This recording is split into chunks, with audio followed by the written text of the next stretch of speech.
É um caso extremamente complexo e o que chama a atenção é a reação da sociedade em relação à vítima, ou seja, há um grande estranhamento pelo fato da vítima não ter pedido indenização, ou de questionar, ou de culpabilizar a própria postura da vítima, mas isso é muito interessante nós observarmos, porque nós temos um território, um Brasil, que naturalizou, desde o seu período colonial, desde a sua consolidação enquanto território, normalizou, naturalizou o que a gente chama hoje de cultura do estupro.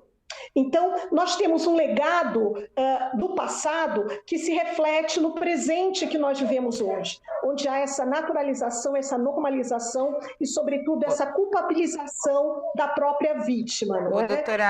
Doutora Cláudia, por exemplo, quando ela diz eu não quero indenização, eu quero a prisão, e aí a advogada até fala, mas a senhora tem o direito à indenização. É possível, por exemplo, a vítima rejeitar a indenização ou não? Isso já faz parte. Não sei como é que funciona a lei espanhola, inclusive, sobre isso, né? Aqui no Brasil, seria possível isso ou não? Ou a indenização faz parte? Não, é possível aqui no Brasil, porque nós temos uma questão na esfera penal, onde é prevista a punição, e não há necessariamente a obrigatoriedade de se pedir a indenização. A indenização ela pode ser pedida no civil, mas também pode ser pedida no criminal. Isso tudo vai depender da vontade da vítima. Então, não há essa obrigatoriedade desde que a vítima o queira, de que a vítima o deseje também. Então tem essa diferenciação, né? Eu creio que seja diferente na legislação espanhola. Sim. Agora, a senhora compartilha, doutora Cláudia, da interpretação segundo a qual, ao abrir mão da indenização, a vítima está tornando a sua reivindicação por punição mais potente, ela está tornando mais crível a sua denúncia, e aos olhos de um magistrado que vai julgar este caso, isto impressiona ou não? A seu juízo, isso não interferiria? Bom, no meu juízo, isso não interferiria. No entanto, a gente precisa considerar que nós temos ainda um sistema de justiça que repercute as métricas de desigualdades, ou seja, de machismo, racismo, sexismo, e que, para o sistema de justiça, essa conduta da vítima, essa opção em não optar pela indenização, pode talvez trazer essa convicção para quem julga, mas a princípio isso seria irrelevante. Agora, o que importa é o ato e o conjunto probatório e também a palavra da vítima, é o que deveria ser. Tá, não tem um peso, então, na sua análise, não tem um peso ela falar sobre isso. Tem um peso, de repente, público, né? Eu acho que isso é muito forte, né? Como a senhora mesmo falou. Agora, na análise jurídica, isso não pesa. É isso que a senhora está dizendo? Exatamente, exatamente. Ou seja, outros elementos, como o conjunto de provas, o próprio depoimento dela, toda a análise do conjunto dos fatos, com certeza, alicerçados nesse conjunto de provas, é que vão fazer com que a decisão judicial seja pela condenação ou não, não é? Então, isso é que vai realmente trazer o resultado esperado.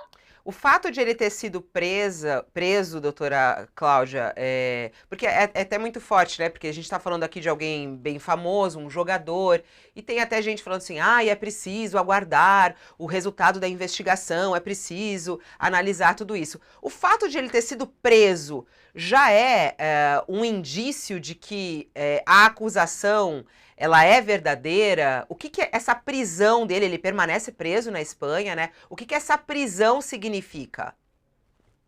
Bom, essa prisão ela traz como significado um compromisso, não é, do próprio sistema de justiça em acreditar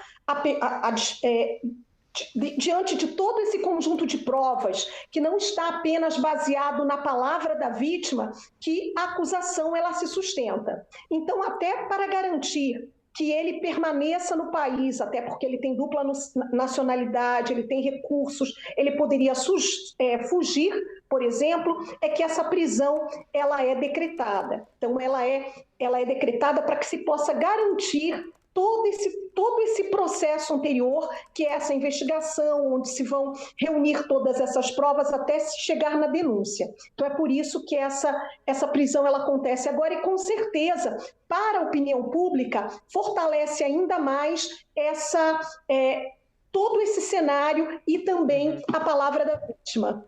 Aliás, né, na entrevista, para quem quiser mais detalhes, e tem a ver, inclusive, com o que a doutora Cláudia Luna está nos dizendo, a advogada Esther Garcia Lopes, que defende a vítima, ela fala que a prisão preventiva se manteve, inclusive, depois do depoimento dele, né? O depoimento dele teve ali algo que ficou claro que não estava compatível com o que ela tinha falado.